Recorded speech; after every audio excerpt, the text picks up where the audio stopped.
అంతేగా.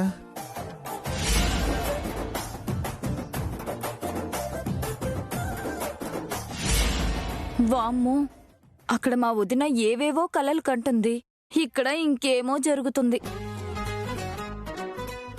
అర్జెంటుగా వదినకి చెప్పాలి.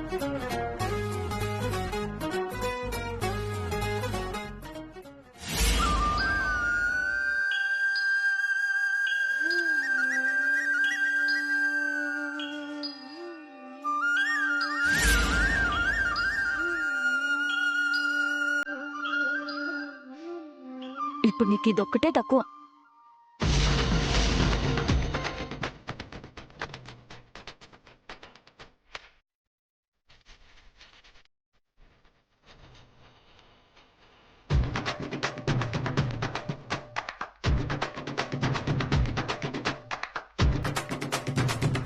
వదినా, కళ్యాణి రాత్రి ఒప్పుకొని తెల్లారేసరికి ఆమ్లెట్ తిరిగేసినట్టు మాట తిరిగేసిందక్కడ.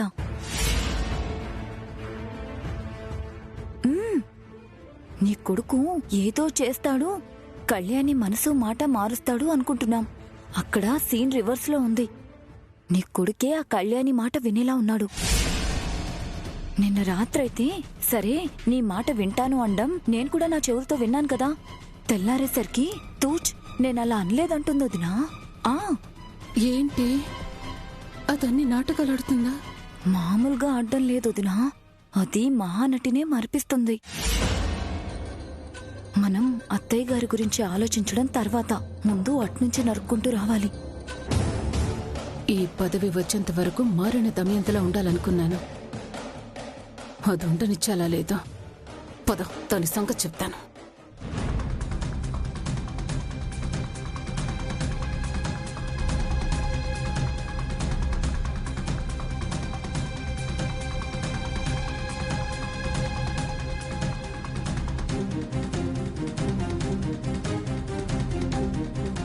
ఏమిటే అయిపోయిందా ధ్యానం చేయటం?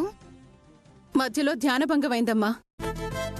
చిన్న పని చూసుకునొచ్చి మిగిలిన తర్వాత చేస్తాను. ఆగి ఆగి చేయడానికి ఇది ఆకుకూర పప్పు కాదు, ధ్యానం. ఉండమ్మా, అవతలనే పచ్చడి నూరాలి.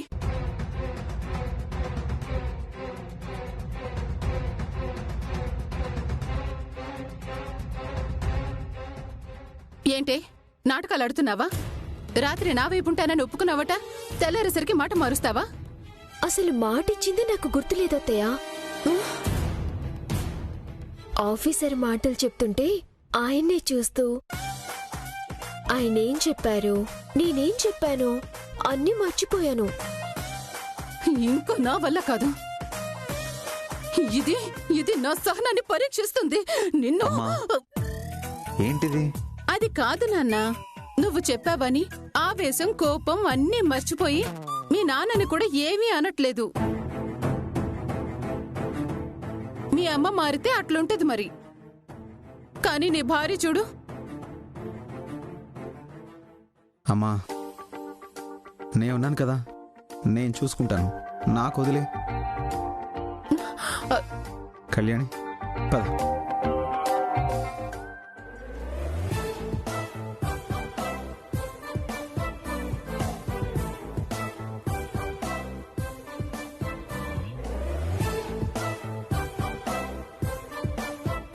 అబ్బే, నాకైతే నువ్వు అధ్యక్షురాలు అవుతావన్న నమ్మకమే లేదు వదినా.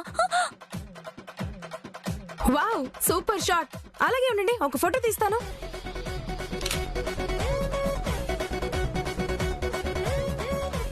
అసలే మండుతుంటే మధ్యలో నీ గోలంటే వెళ్ళే. ఆంటీ, ఎక్కువ టైం లేదు. మీరు గెలవాలంటే బావ మాత్రమే గెలిపించగలడు. నా కొడుకు కళ్యాణి నొప్పించి అనుపమని తప్పిస్తాడన్న నమ్మకం నాకుంది. అసలు అనుపమమ్మ మనసులో ఏముందో నేను తెలుసుకొని వస్తాను. ఓకే?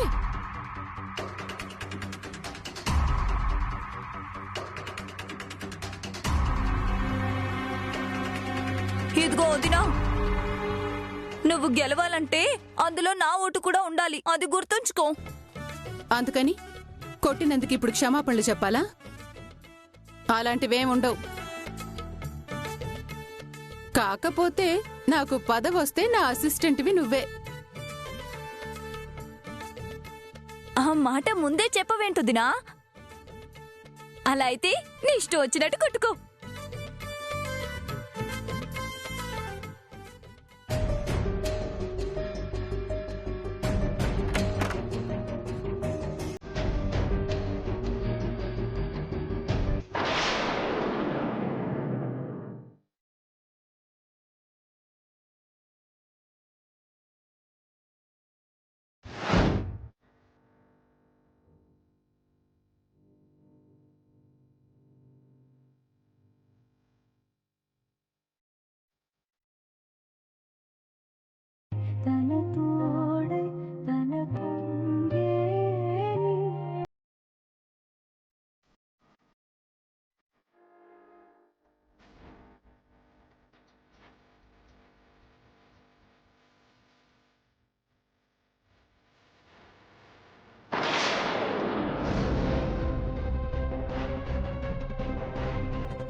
అరే, ఫోటో భలే ఉందా ఆంటీ? ఎవరంటీ? కళ్యాణిదా? అవునమ్మా. కాదు, ఆంటీ, నేను సైకాలజీ చదివాను. నాకు ఎవరు అబద్ధం చెప్పినా ఇట్టే తెలిసిపోతుంది. నేనెందుకు అబద్ధం చెప్తాను? నేను చెప్పేది నిజం. ఏంటాంటీ నిజం? మీ తడబాటే చెప్తుంది మీరు చెప్పేది నిజం కాదని. అయినా ఇది కళ్యాణి ఫోటో కాదని నా అనుమానం. నేను రెగ్యులర్ గా ఫోటోలు తీస్తుంటాను కదా, సో ఏదైనా ఒక ఫోటో చూసినప్పుడు కెమెరా కళ్ళతో చూడ్డం అలవాటైన దాన్ని కదా. నాకది ఎవరి ఫోటో ఏంటనేది అర్థమైపోతుంది. నాకు తెలిసి ఖచ్చితంగా ఇది కళ్యాణి ఫోటో అయితే కాదు.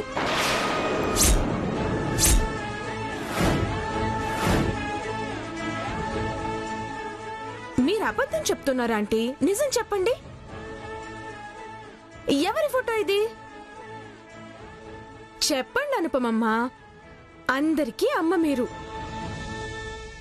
అమ్మ ఎప్పుడైనా అబద్ధం చెప్తుందా?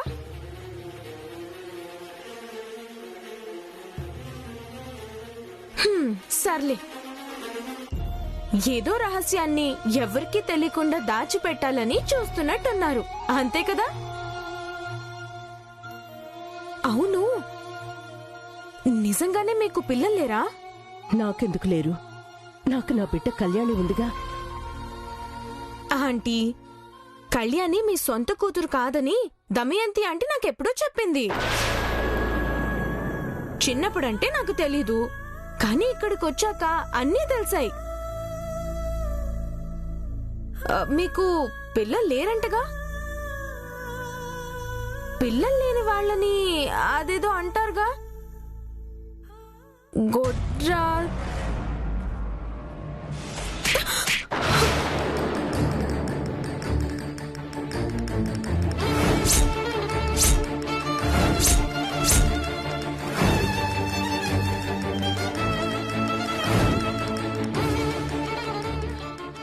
ఏం కడా?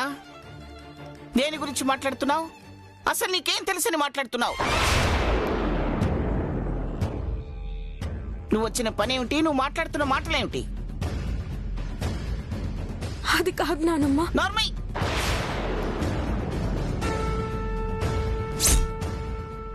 వయసుకు మించిన మాటలు మాట్లాడకు. నీకేం తెలుసే? అది చెప్తే అనుపమకి పిల్లలు లేనట్ట? దానికి మాత్రమేం తెలుసు? అమ్మా, ఊరుకోమ్మా. నువ్వు ఆగనుపమా. తెలియని వాళ్ళకి తెలిసేలా చెప్పాలి. తెలియనప్పుడు ఇలాంటి ప్రశ్నలే వస్తాయి, ఇలాంటి అవమానాలే జరుగుతాయి. నీ వయసు ఎంత? నువ్వెంత? నీకు అనుపమనేంత స్థాయి లేదు. నువ్వెంతవరకు ఉండాలో అంతవరకే ఉంటే పద్ధతిగా ఉంటుంది. మీ నాన్నమ్మ చెప్పింది కదని నిన్ను ఇంట్లో పెట్టుకోలేదు నేను. చిన్నప్పటి నుంచి మా ఇంట్లో బిడ్డగా పెరిగావు కదా అని ఇంట్లో పెట్టుకున్నాను. మా ఇంటి బిడ్డలా ఉన్నావా? సరే. ఇలాంటి పిచ్చి పిచ్చి ప్రశ్నలతో అనుపమని బాధ పెట్టావో రేపొద్దు నేను మీ ఊరికి బయలుదేరచ్చు. అంటే దమయంతి ఆంటీ పిల్లలు లేనోళ్ళకి పదవి ఎందుకంటే ఏయ్, మొహం పగిలిపోద్ది కొట్టానంటే. నేనిప్పుడు చెప్పానే నీకు ఆ మాట? నేను నీతో అన్నానా? నువ్వు అన్నా అంటావు, అందులో అనుమానం ఏముంది? ముందు దీన్ని నా కళ్ళ ముందు నుంచి తీసుకెళ్ళిపో. ఇప్పటిదాకా ఇదంటే ఒక ప్రేమ ఉండేది. ఇది మాట్లాడిన మాటలు విన్నాక కళ్ళ ముందుంటే ఏం చేస్తానో అని భయం వేస్తుంది. తీసుకెళ్ళిపో ముందు. అనుపమ్ని నేను ఆ మాట అన్నానే? ఎప్పుడన్నా నేను నీతోటి? రా, నేను చెప్పానండి అనుపమ గురించి. రా.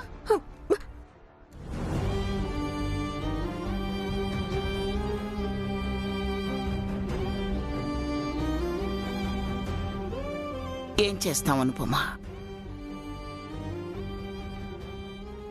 నువ్వెవరినీ బాధ పెట్టకూడదనుకుంటావు, కానీ దేవుడెందుకో కొన్ని విషయాల్లో నువ్వు మాటలు పడాలని రాసిపెట్టుంటాడు.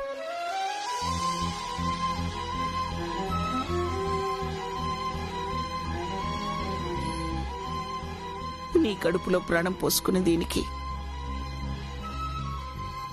ఆయుష్నివ్వలేదా దేవుడు? నీకు బిడ్డలు లేరని నా కూతురు లాంటి వాళ్ళు నిన్ను మాట్లాడుతుంటే ఏం సమాధానం చెప్పాలో తెలియక ఏడుస్తూ నీ బాధని కన్నీళ్లలో కలిపేసుకుంటున్నావా? ఎక్కడి నుంచో వచ్చిన ఆ అమ్మాయి కూడా అలా మాట్లాడుతుంటే తట్టుకోలేకపోయానమ్మా.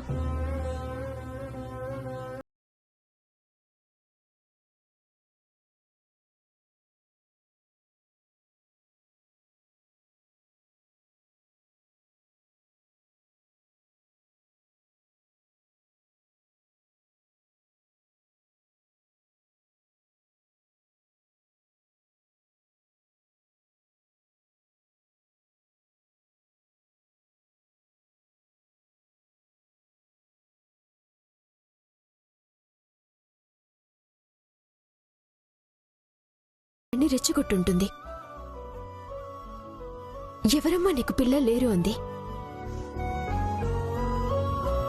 నేనున్నాను, చెప్పమను. నేను నీ కూతుర్ని కానని అనుమనెవరినైనా? అసలు అలాంటి వాళ్ళు అడిగినప్పుడు నానమ్మ కాదు నువ్వు మాట్లాడాలి. నాకొక బిడ్డుంది, తన పేరు కళ్యాణి అని నువ్వే చెప్పాలి.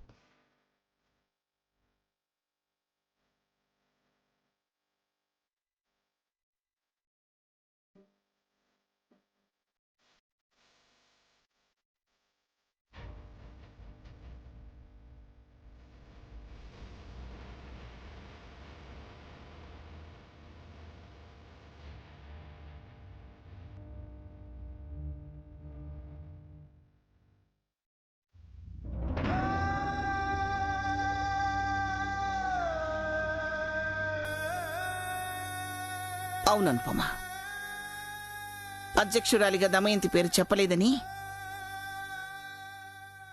అలా కళావతి నోటితో నిన్నేదో అనిపించి బాధ పెట్టాలని చూసింది. అత్తయ్య బాధ పెట్టాలని చూడ్డం అనేది ఎప్పుడు జరిగేదే నానమ్మా. కానీ ఆఫీసర్ కూడా అత్తయ్యకే పదవిచ్చుంటే బాగుండేది అని ఫీల్ అవుతున్నారు. అధికారం అనే అందలంలో అందరూ కూర్చోలేరమ్మా. కూర్చోవాలంటే ఆ స్థానంలో కూర్చొని 10 మంది గురించి ఆలోచించగలగాలి. అలాంటి వాళ్లే ఆ స్థానంలో కూర్చోవాలి. కేవలం తన గురించే స్వార్థంతో ఆలోచించే దమయంతి లాంటి వాళ్ళు ఆ స్థానంలో కూర్చుంటే అది ఎవరికీ మంచిది కాదు. కళ్యాణి, నీ భర్తకి నువ్వే సర్ది చెప్పుకోవాలి.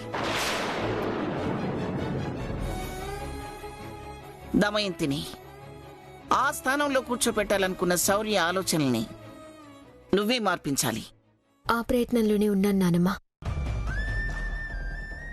కానీ అమ్మకి మొదటిసారి మాటిచ్చానంటూ ఆఫీసర్ నా మాట వినడం లేదు.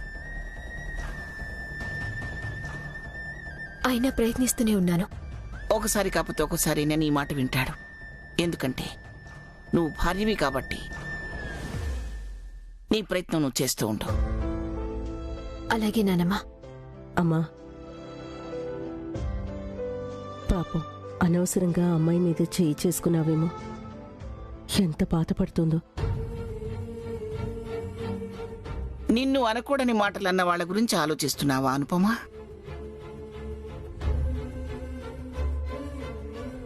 ఆ మాటలు విన్న నువ్వెంత బాధపడి ఉంటావో నాకు తెలుసు.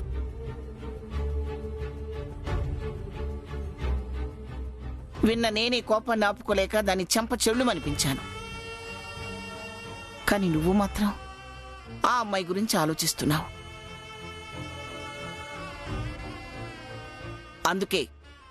అందుకేనమ్మా ఆ స్థానంలో నువ్వే కూర్చోవాలనేది. నిన్నే కూర్చోబెడతాను.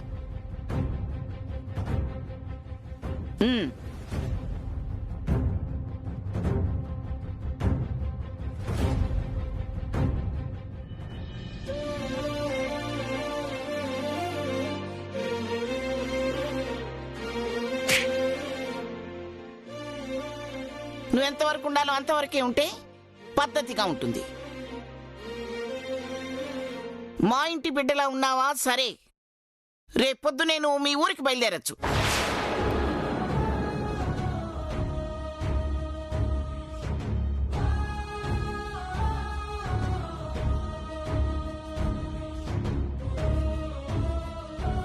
ఏమిటి బాధపడుతున్నావా?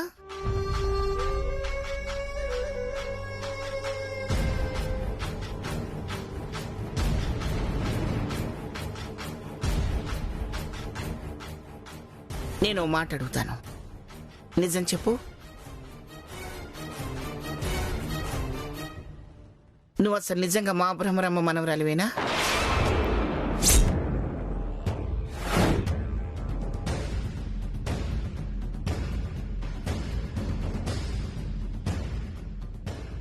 అదేంటి నానమ్మ అలా అడిగా? మరి ఇంకెలా అడగను? నా స్నేహితురాలు మనవరాలైతే ఖచ్చితంగా ఇలా మాత్రం ఉండదు. ఏ, మీ నాన్నమ్మ ఒకటి నేనొకటా? మీ నాన్నమ్మ తిడితే భరించవా? మీ నాన్నమ్మ కొడితే ఇలాగే మొహం మార్చుకుని కూర్చుంటావా? పెట్టే చేతికే కొట్టే హక్కు ఎలా ఉంటుందో మీ నాన్నమ్మ ఫోన్ చేయగానే పంపించవేదాన్నని ఎందుకన్నాను? నువ్వు నా మనవరాలతో సమానం అనుకున్నాను కాబట్టి.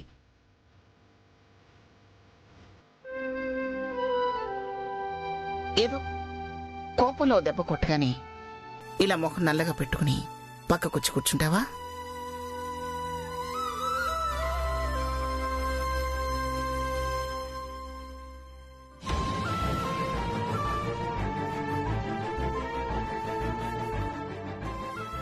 సారీ నానమ్మ, కొట్టావు కదా అందుకని.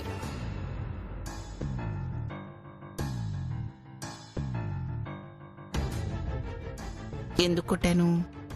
తప్పు చేసావు కాబట్టి కొట్టాను.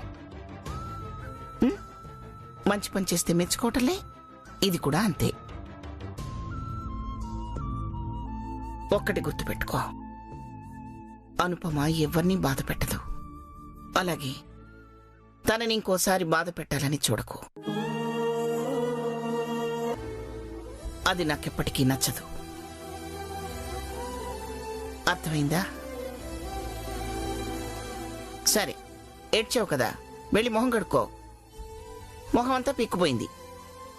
సరే నానమ్మ.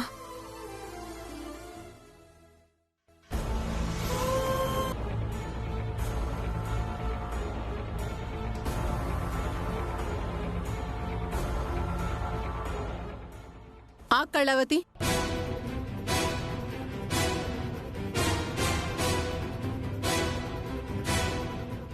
అవును, నువ్వేంటి మధ్యలో నేనేదో చెప్పానని చెప్పావు? మరి మీరే కదండి చెప్పింది.